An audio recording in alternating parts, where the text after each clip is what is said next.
What's up, everybody? Welcome back, Alternative Influence. You're back. We're happy that you're here. Hopefully, this is you catching the second part of the two-part series on the importance of sales and ethics, right? The terrible college class, high school class that you have to take in order to graduate. I'm Terry. I'm your host. And I know some of you complained about the last video where my top of my head was cut off, but listen, we're not here for the looks, right? You're here for the information. So I'm not redoing that video, at least not right now. Okay. That's a programming note for later. I will get to it when I get to it. All right, so springboarding off of the last conversation that we had, we talked about the armchair exercise and how to create a sheet so that you understand your customer. Why? Because we want to build trust and we want to earn their respect, right? Exactly. So that they trust that we're actually going to do what we say we're going to do, which is add value to their life and not be someone just trying to get rid of a product to make a buck, right? So that's where we're at. That's the summary of video one. Video two here, now we want to talk about what to do with that information. So as a business person out there, you have this information, very important information about your client. How do you use this to benefit them and you?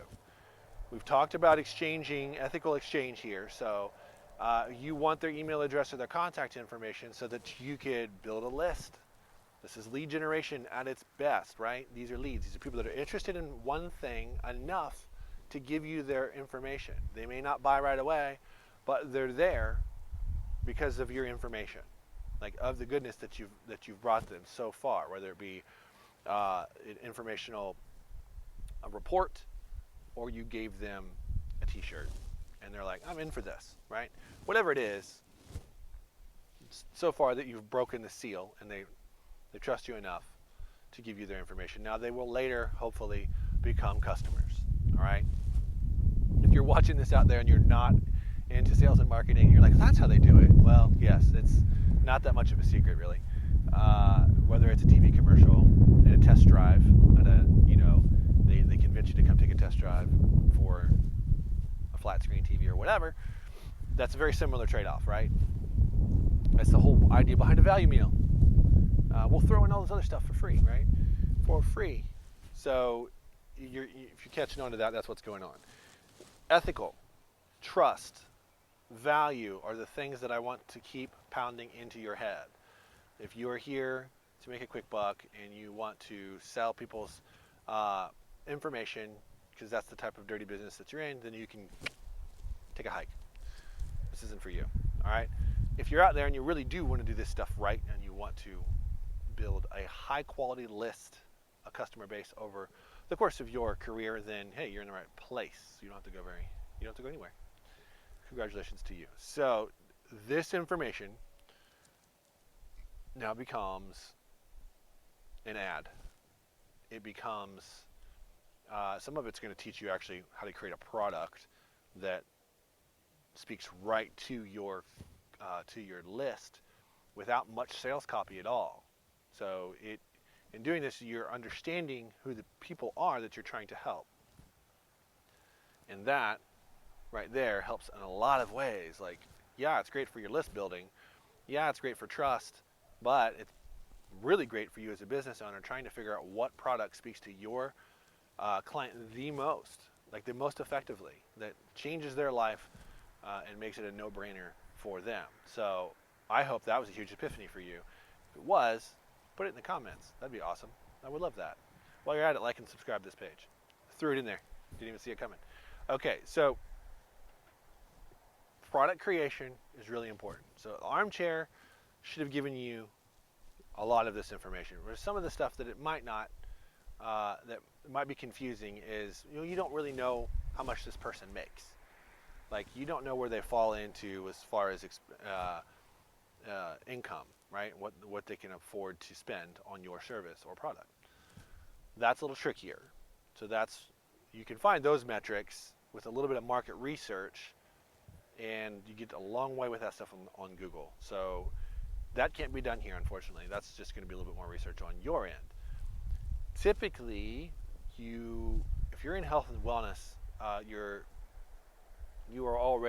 most of you are already geared towards a higher end client, somebody who's making 50,000 and higher a year. Some of the stuff's luxury items, like massages are luxury items. Chiropractic stuff is pretty essential, and you often will see that covered by insurance. That being said, you still have to do all the same stuff, all the social media stuff, all the list building, all this stuff still equally important for the chiropractor as well as for even a dentist. So I haven't talked about dentists or family practice physicians, but you guys are in the health and wellness area, naturopaths, holistic doctors, nutritionists. You're out there. Like, this stuff is for you.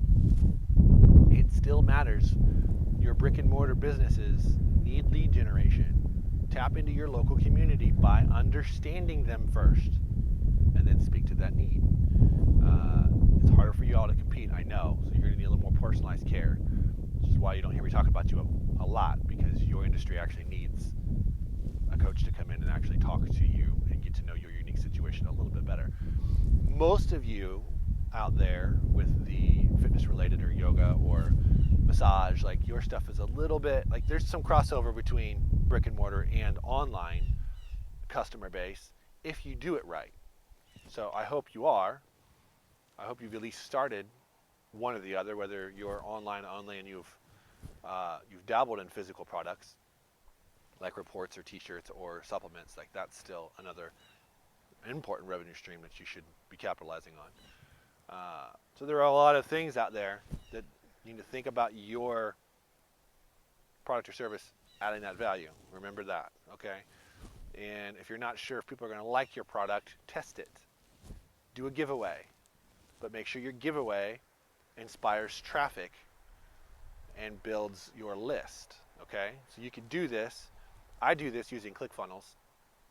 Is I will do, hey, you gotta like this. I'll do it on Instagram. You gotta like this post, tag a friend, and fill out the form in the bio. So they fill out the form in the bio. It's literally just their email address. They get to watch a cool video. That's it. So now I have their email address, and they've given me a lot of traffic on this photo, and they've liked the page. On Facebook, I've done share giveaways, where if you tag a friend and share the post, that you're entered into the giveaway. Typically, that doesn't go as far as an Instagram one. Instagram's easier, right? They don't have to spam, as it were, their friends. They can pick one friend, where if they share it on Facebook, they kind of feel like, man, maybe my friends don't want to see this.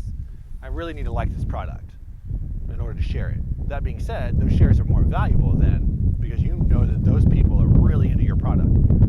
So thank them for doing that. And if possible, say it's only 8 or 10 people, if possible, give them all something for free. Maybe not the free thing that you were advertising, but something. So something to consider there. Find ways to award people for doing your giveaway or participating in the willful exchange of information. Okay? So, boy, I hope that helped you. I hope that it's given you some bit of clarity. I hope you didn't zone out. If you haven't done the armchair exercise and you did not see the first video, then do the armchair exercise. You are imagining your client. The armchair could be a park bench. It could be a hammock. I don't know. It's up to you. Where do you picture your client? What do you notice about your client, from their race to their age to their height, their weight, their emotional problems and their physical problems? That's the armchair exercise. Close your eyes and imagine. Write down your answers. And then you've created, that is your client. That is your ideal client. Now market to those things. Market to the emotional side. Speak to them in text form or on video. Speak to that emotion. It could be fear. It could be disease. Like, it depends on what you do. And then add value to that physical life. However you can do that. Free first visit, free toothbrush when you come into your dentist, free t-shirt, free bumper sticker. Add that value, collect their information, and now we know these people are this way, and we can continue to shape our products around our people instead of doing it the opposite way.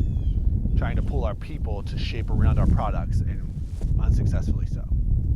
Okay, that's it. We're done. We're done with this location.